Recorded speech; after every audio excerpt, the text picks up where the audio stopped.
कभी आपने सोचा है, कुछ लोग जिंदगी में आते हैं और दिल के इतने करीब हो जाते हैं जैसे सदियों से जानते हों। कुछ रिश्ते पहली मुलाकात में ही इतने गहरे क्यों लगते हैं?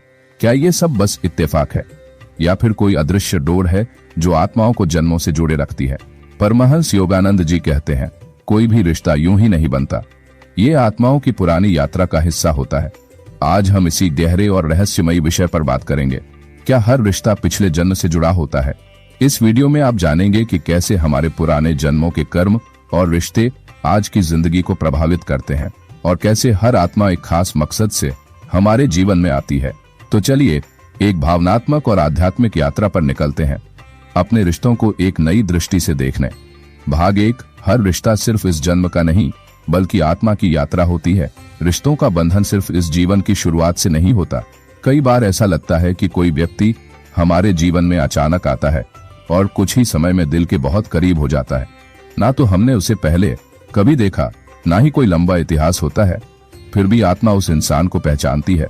क्यों? क्योंकि परमहंस योगानंद जी के अनुसार आत्मा की यात्रा केवल एक जन्म की नहीं होती, ये जन्मों जन्मों की कहानी होती है। जब आत्मा बार बार इस संसार में जन्म लेती है तो हर जन्म में उसके कर्म और उससे जुड़े आत्मिक संबंध भी साथ आते हैं। योगानंद जी बताते हैं कि जैसे हम कोई अधूरा कार्य बाद में पूरा करने के लिए छोड़ते हैं, वैसे ही आत्माएं भी अधूरे रिश्तों, अपूर्ण प्रेम या संजोए गए क्रोध को अगली जिंदगी में साथ लेकर आती हैं। इसीलिए कुछ रिश्ते बहुत सहज होते हैं तो कुछ में लगातार संघर्ष होता है। ये सब पिछले जन्म के कर्मों और भावनाओं का प्रभाव होता है। उदाहरण के तौर पर कोई अनजान व्यक्ति जो बिना कारण हमारे जीवन में मदद करने चला आता है, वो शायद कोई पुराना मित्र या ऋणदाता आत्मा रही हो।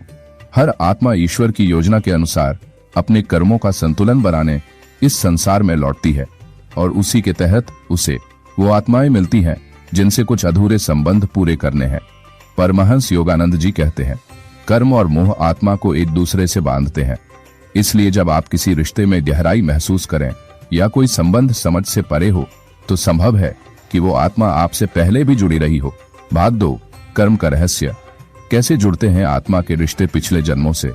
जब हम बात करते हैं आत्मा के जुड़ाव की तो उसका सबसे गहरा आधार होता है कर्म। परमहंस योगानंद जी स्पष्ट करते हैं कि हर कार्य, हर भावना, हर संबंध जो हम इस जीवन में बनाते हैं, उसका बीज हमारे चेतन और अवचेतन मन में बोया जाता है और वही बीज आगे जाकर हमारे अगले जीवन की दिशा तय करता है। अब कल्पना कीजिए, पिछले जन्म में आपने किसी से प्रेम किया लेकिन वो रिश्ता किसी कारणवश अधूरा रह गया। वह भावना आपके चेतन और अवचेतन में रह जाती है और आत्मा अगली बार जब जन्म लेती है तो वो अधूरी भावना, वो अधूरी ऊर्जा एक नई कहानी लिखने लौट आती है। वही आत्मा, नया शरीर, नया रिश्ता, लेकिन वही आत्मिक खिंचाव। इसी तरह अगर हमने किसी के साथ अन्याय किया, उसे दुख दिया या उस पर कोई ऋण छोड़ दिया तो आत्मा उस अधूरे कर्म को पूरा करने फिर लौटती है। इसीलिए कई बार हमारे जीवन में ऐसे लोग आते हैं जिनसे बिना किसी स्पष्ट कारण के हम बहुत आकर्षित या दूर महसूस करते हैं। यह सब हमारे बीते जन्मों के कर्मों का परिणाम होता है। योगानंद जी इसे कर्म का चुंबकत्व कहते हैं। हर आत्मा अपने कर्म के अनुसार आत्माओं को आकर्षित करती है, चाहे वो माता पिता के रूप में हो, जीवन साथी के रूप में, या फिर केवल एक राहगीर की तरह जो किसी एक मोड़ पर आपकी मदद कर निकल जाए। इस रहस्य को समझना हमारे लिए बहुत जरूरी है, क्योंकि तब ही हम अपने रिश्तों को केवल भावनाओं या अपेक्षाओं से नहीं बल्कि एक आध्यात्मिक दृष्टि से देखना शुरू करते हैं। जब कोई रिश्ता टूटता है या कोई व्यक्ति हमें कष्ट देता है तो हम शिकायत करने की बजाय यह जान सकते हैं कि यह भी आत्मा की शिक्षा का हिस्सा है और शायद यह भी किसी पुराने ऋण का भुगतान है। कभी कभी आत्मा पुराने घावों को भरने लौटती है, कभी पुराने प्रेम को पहचानने और कभी सीखने की कैसे बिना शर्त प्रेम किया जाता है। भाग 3, क्या आत्मा बार बार उन्हीं लोगों के साथ जन्म लेती है? रिश्तों का आत्मिक चक्र और इसका समाधान। बहुत से लोग यह सोचते हैं कि क्या हम हर जन्म में उन्हीं आत्माओं से मिलते हैं जिनसे हम पहले जुड़े हुए थे? क्या हमारी माँ, पिता, जीवन साथी या कोई विशेष मित्र, ये सब पहले भी हमारे जीवन में थे? परमहंस योगानंद जी इस विषय पर बहुत सुंदर बात कहते हैं। आत्मा ईश्वर की ओर बढ़ने के मार्ग पर तब तक बार बार जन्म लेती है जब तक वह पूर्ण मुक्ति को प्राप्त न कर ले, और इस यात्रा में जिन आत्माओं से उसका गहरा कर्मिक संबंध होता है वे बार बार उसके जीवन में लौटती हैं जब तक कर्म पूर्ण न हो जाए।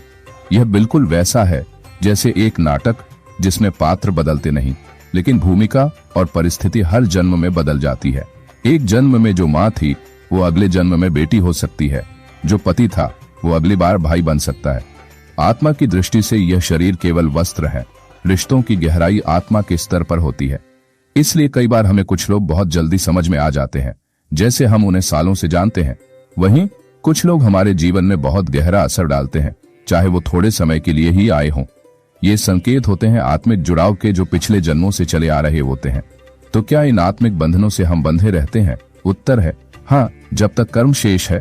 लेकिन जब आत्मा प्रेम, क्षमा और समझदारी के साथ अपने कर्म पूरे करती है, तब यह बंधन धीरे धीरे समाप्त हो जाते हैं। इसलिए जब कोई रिश्ता कठिन हो तो वहां शिकायत नहीं, समझदारी की जरूरत होती है, क्योंकि वह आत्मा कोई सिखाने आई है। शायद धैर्य, शायद माफ करना, या शायद त्याग। परमहंस योगानंद जी कहते हैं, हर आत्मा का अंतिम उद्देश्य है ईश्वर के साथ एक हो जाना। लेकिन जब तक आत्मा मोह, क्रोध, द्वेष और अहंकार में फंसी रहती है, तब तक उसे बार बार जन्म लेना पड़ता है, और तब तक वही आत्माएं, वही रिश्ते लौटते रहते हैं, आत्मा को उसकी अधूरी शिक्षा देने। इसलिए जब हम ये समझ जाते हैं कि हमारे संबंध सिर्फ इस जन्म की कहानी नहीं, बल्कि आत्मा की पूरी यात्रा का हिस्सा है, तब हम रिश्तों को एक नई दृष्टि से देख पाते हैं। तब हर रिश्ता एक अवसर बन जाता है, प्रेम का, माफी का और मुक्ति का। तो समाधान क्या है? अपने रिश्तों में प्रेम और करुणा को बढ़ाइए, बिना शर्त स्वीकार करना सीखिए, दूसरों की गलतियों को समझने की कोशिश कीजिए, और सबसे महत्वपूर्ण, ध्यान और आत्मचिंतन के माध्यम से अपने अंदर की शांति को खोजिए। तभी आत्मा इस चक्र से मुक्त होती है, और तभी हम ये समझ पाते हैं कि हर रिश्ता एक कारण से है, एक उद्देश्य से है। हो सकता है कि इस जीवन में जो आपकी सबसे बड़ी परीक्षा है, वही आत्मा आपके पिछले जन्म की सबसे प्यारी थी, और जो आज आपको सबसे ज्यादा सिखा रहा है, वही आपका सबसे पुराना साथी है, आत्मा का साथी। अगर आप इस विषय से जुड़े हैं तो यह केवल संयोग नहीं, शायद आपकी आत्मा भी अपने पुराने प्रश्नों के उत्तर खोज रही है। ध्यान कीजिए, सोचिए, और हर रिश्ते को आत्मा की दृष्टि से देखने की शुरुआत कीजिए। यही योगानंद जी की सच्ची शिक्षा है। हर अनुभव आत्मा के जागरण का हिस्सा है। अगर ये बातें आपके दिल को छू गई हों, तो इस यात्रा को यहीं मत रोकिए। ऐसे ही आध्यात्मिक ज्ञान और आत्मा को जागृत करने वाली बातों के लिए चैनल को जरूर सब्सक्राइब करें। हो सकता है अगली वीडियो में वो उत्तर मिल जाए जिसकी आपकी आत्मा बरसों से तलाश कर रही है। जय गुरु।